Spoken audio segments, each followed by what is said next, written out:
Thank you, Dr. Maduka. Thank you so much.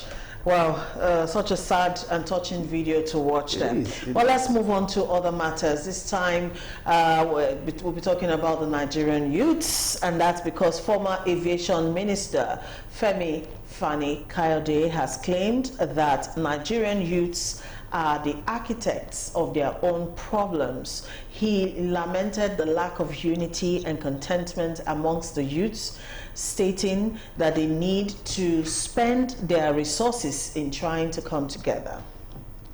The former minister narrated how some youths went diabolical when he was trying to help them secure employment. According to the post he put on social media, I quote, "I am convinced that this generation of Nigerian youths are their own worst enemies. It is pitiful. They need to spend their resources and energy in trying to come together rather than to undermine and denigrate one another. Some of the things I've seen and heard are shocking. We had slots for 3 jobs for youths. 200 graduates applied for those 3 jobs. After 50 were shortlisted, 10 were chosen for interviews. They all came. 2 out of the 10 attempted to kill one another with poison in order to increase their chances of getting one of the 3 slots. Nigerian youths are their own worst enemies." Femi Fani-Kayode. I refuse that. I refuse that. You don't agree with that statement? I need a space to come from him, because he benefited as a youth. If he didn't have the foundation that he had, he wouldn't have been talking like this. As at that time, there was a good foundation. For instance, you go to university, you eat free, probably the little money, 50 kobo you can eat. You know, you go to your dormitory or your hall is neat, it's nice. You can't see 18 people in one room. You know, so the society today is not something you should say that is the youth problem. No, it's in fact, if there's anybody that should be accused, the elders. The elders have messed up the youth future. How do I mean this? Today he's talking about employment. There are employment going on right now in most federal ministries, but I bet you that those people being employed are the buzuzuas, the same elders who is put up their list to be taken, whether they take the interview or not. Is it a youth problem? The foundation is very, very, what is the moral responsibility as elder that we are exhibiting to these children? When you talk about them going to social vices, we started it because some of us will steal government money and go to our villages and lavish it. We have no moral responsibility. Those days, like I used to say, when you steal and get to your village, you are tagged. Your family will be tagged. But where is it today? What are we exhibiting to this youth? We are exhibiting wealth. We tell them that wealth is everything. We are not exhibiting moral. Who amongst our leaders could we look at and say, oh, this is a moral person, a moral or mentor we can look out for? Nobody.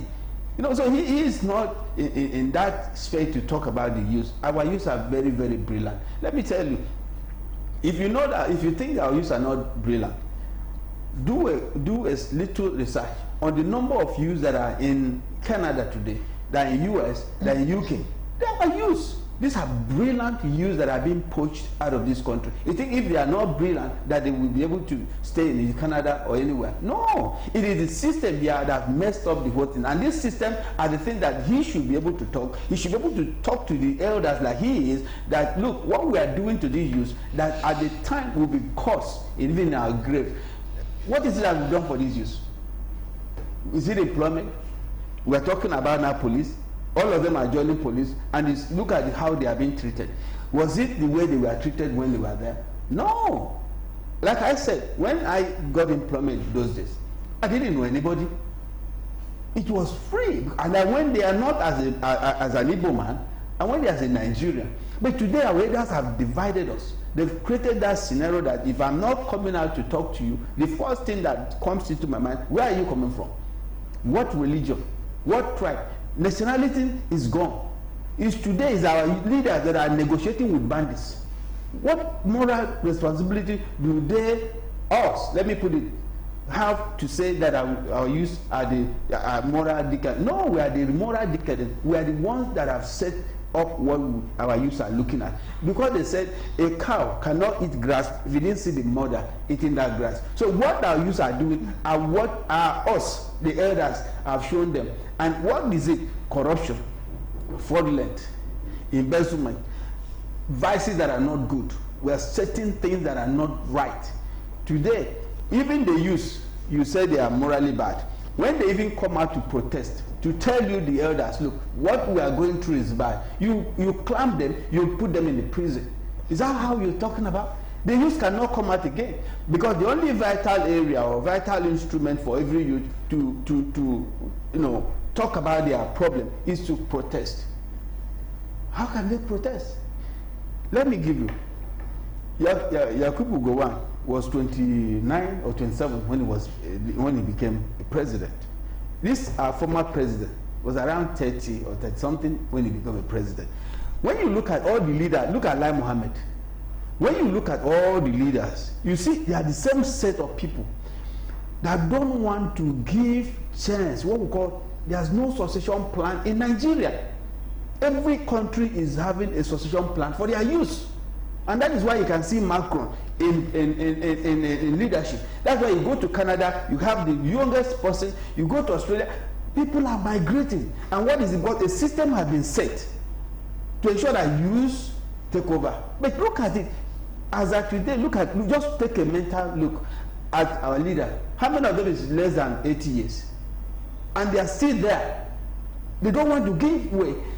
Like I said last time, even in the ministries, they've increased the age gap of retiring PAMSEC, I think, to 65 or 70.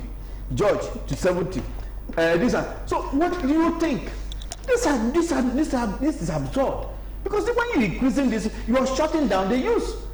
When they say 35 years and 60, go. You have done your part. Let the youth come over and take over and do something. Then you can be able to blame them. Not when you're there, you're blaming them. You're sitting on their right. As at today, a child of 30 years still in his mother's house, eating his mother's house food. But most of them, when they were 30, when they were 20s, they've already gotten government employment. They've gotten government patronage.